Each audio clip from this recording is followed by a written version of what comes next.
Big foot fire cycle. Rampur नाम के गांव में मनीष नाम का एक लड़का रहता था। वो ज्यादा पढ़ा लिखा नहीं था। उसके पास एक साइकिल थी। वो सोचता है कि उसी से कुछ काम शुरू करे। ये सोचकर वो गांव में एक दिन अनाउंसमेंट करता है, सुनो सुनो गाँव वालों, अगर किसी को एक जगह से दूसरी जगह जाना है तो मैं खुद अपनी साइकिल पर बिठाकर आपको पहुंचा दूंगा। ये बात सुनकर गांव का एक आदमी कहता है, अबे तू क्या पागल हो गया है? एक अकेली साइकिल पर तुम कितने लोगों को और कब तक छोड़ते रहोगे बे? अरे चाचा, जो भी है कुछ तो रुपए मिलेंगे ना, मेरा खर्चा निकल जाएगा बस। ऐसा बोलकर मनीष अपने काम पर लग जाता है और सुबह वो एक स्टैंड पर खड़े होकर ग्राहक का इंतजार करता है। तभी एक बूढ़ा आदमी उसके पास आता है और वो कहता है, अरे बेटा मनीष, जरा सुनो, मुझे एक अस्पताल पहुंचा दोगे? मैं तुम्हें 10 रुपए दूंगा। हाँ हाँ चाचा, आइए बैठिए। मनीष इस तरह से धीरे धीरे अपना काम शुरू करता है और पैसे कमाने लगता है। इस तरह से वो गांव के हर बड़े छोटे को छोड़ते छोड़ते अच्छी कमाई करने लगता है। तभी एक दिन एक आदमी उसके पास आता है और उसे कहता है, सुनो मनीष, क्या तुम तुम्हारे इस साइकिल के साथ फुल टाइम के लिए मेरे साथ काम करोगे? मैं तुम्हें इसके अच्छे पैसे दूंगा। ठीक है साहब, लेकिन किसे छोड़ना पड़ेगा ये बताइए। मेरी बेटी कॉलेज में पढ़ती है, उसे ही हर रोज तुम्हें कॉलेज में छोड़ना और लाना पड़ेगा। इसके महीने के 15,000 रुपए दूंगा। बोलो मंजूर है? मनीष सोचता है, सिर्फ कॉलेज में जाकर छोड़ना और लाना कोई बड़ी बात नहीं है, ऊपर से महीने के 15,000 रुपए। वाह वाह, मेरी तो निकल पड़ी। ऐसा सोचकर वो बहुत खुश होता है और उस संग्राम सिंह को ठीक है बोलकर दूसरे दिन ही अपनी साइकिल तैयार करके उसके घर में जाता है। मनीष कहता है, सुनिए सर जी, मैं आ गया हूँ। हाँ हाँ ठीक है, 2 मिनट रुको, मेरी बेटी तैयार हो रही है। थोड़ी देर के बाद जैसे ही संग्राम सिंह की बेटी बाहर आती है, मनीष के पैरों तले जमीन खिसक जाती है, क्योंकि संग्राम तो एक पतला सा आदमी रहता है, लेकिन उसकी बेटी मोटी भैंस की तरह सांड रहती है।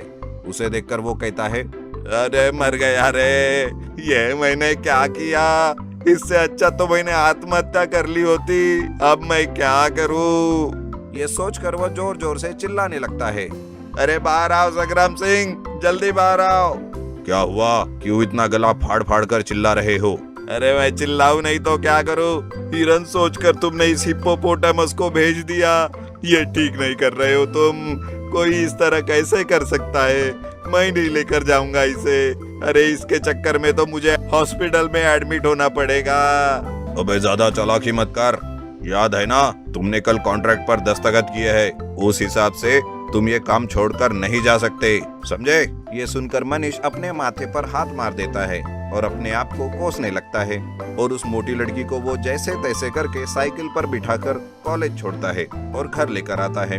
शाम होने के बाद वो घर जाता है और सोचता है कि क्या करे, इसलिए वो रात को ही उठकर नदी में आत्महत्या करने जाता है। हे भगवान, मुझे माफ कर दे, लेकिन मैं उस मोटी सांड को छोड़ते छोड़ते वैसे भी मरने वाला हूँ। इससे अच्छा तो मैं अपनी जिंदगी खत्म ही कर दूंगा।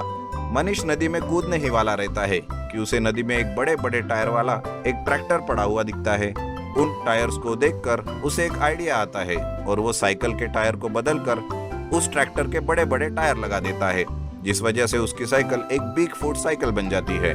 वो उसे चलाकर देखने की कोशिश करता है, लेकिन वो जैसे ही थोड़ी दूर तक जाता है, उन टायर में आग लगती है और वो तेज चलने लगती है। मनीष डर के मारे सोचता है, अरे बाप रे, ये क्या मुसीबत है? अब ये इन टायर्स में आग कैसे लग रही है? मनीष फिर से एक बार कोशिश करता है और साइकिल तेजी से चलने लगती है। टायर में लगी आग से कोई भी नुकसान नहीं होता। ये देखकर वो खुश होता है और दूसरे दिन सवेरे ही वो संग्राम के घर जाकर तैयार रहता है। उसकी वो बिग फुट साइकिल देखकर संग्राम भी चौंक जाता है और उसे पूछता है, अरे क्या बात है, आखिर तुमने तैयारी कर ही ली मेरी बेटी को छोड़ने की? आगे देखिए साहब, क्या क्या होता है। संग्राम की बेटी आकर जैसे ही उस साइकिल पर बैठती है और मनीष बिग फुट साइकिल चलाने लगता है, उन टायर्स में आग लगती है और वो बड़े ही तेजी से चलने लगती है। ये देखकर संग्राम सिंह चिल्लाने लगता है, अरे रोको, अरे मेरी बेटी को तुम मार डालोगे। अरे ये कौन सी बिग फुट फायर साइकिल है? अरे रोको इस साइकिल को। लेकिन संग्राम सिंह की बेटी बड़े ही मजे लेते हुए उस बिग फुट फायर साइकिल पर रोजाना आना जाना करती है। फ्लाइंग पटाखा कार चोर। सूरज के पास एक बड़ी ही अनोखी फ्लाइंग पटाखा कार थी। शादी, बर्थडे या किसी नेता अभिनेता की रैली में आतिशबाजियां दिखाने का काम वो इस कार की हेल्प से करता था और खूब पैसे कमाता था। ये कार नहीं, जैकपॉट है मेरे लिए। इसकी मदद से मैं दिन ब दिन अमीर होता जा रहा हूँ। आज तो बड़ी कमाल हो गई, मेरी आतिशबाजियों का शो भी फेमस हो गया। वो खुद के नसीब की और उस कार की तारीफ ही कर रहा था कि अचानक उसके घर पर कोई आ गया। कौन हो भाई तुम? मुझसे क्या काम था? मेरा नाम मोहन है जनाब। वो मैं आपको आपकी कार के बारे में पूछने आया था। क्या आप अपनी कार से एक जगह आतिशबाजियां दिखा सकते हो?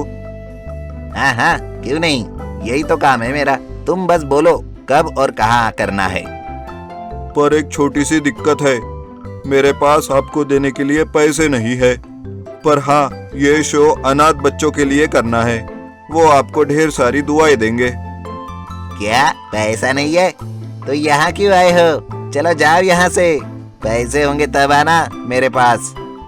मैंने यहाँ कोई धर्मशाला नहीं खोल कर रखी है। अपनी दुआ अपने पास रखो। सूरज मोहन को वहां से भगा देता है और फिर से एक बार अपने कार पर नजर डाल घर के अंदर चला जाता है। दूसरे दिन उठते ही वो सबसे पहले अपने कार के पास जाकर देखता है तो वो कार वहां से गायब हो गई थी। हे राम, मेरी कार कहाँ चली गई? अब मैं क्या करूँ? कहाँ जाऊँ? पुलिस के पास जाता हूँ। मेरी प्यारी कार, हाय मैं तो लुट गया रे। सूरज पुलिस के पास जाता है। उसके कहने पर पुलिस उसकी कार ढूंढने की बड़ी कोशिश करते हैं, पर उन्हें वो मिलती ही नहीं कि तभी न्यूज। आजकल शहर में कई सारी जगह पर हवाई आतिशबाजी होने लगी है और ये आतिशबाजियां खासकर अनाथ आश्रम, वृद्धाश्रम और ऐसे ही किसी जगह पर ऊपर आसमान में होती है। सारा शहर इन नजारों को बार बार देख अचंभित हो रहा है। ये तो सिर्फ मेरी कार ही कर सकती है। अनाथ आश्रम, यानी जरूर ये उस आदमी का काम है जो उस दिन आया था। अभी उसको पुलिस के हवाले करवाता हूँ। तभी फिर से एक बार न्यूज आती है। आज की ताजा खबर, उस आतिशबाजी करने वाले इंसान ने वो कार पुलिस के हवाले की है और खुद का नाम मोहन बताया है। उसने उस कार के मालिक का धन्यवाद भी किया है कि उसने अपनी कार अनाथ बच्चे और बूढ़ों की खुशी के लिए दी।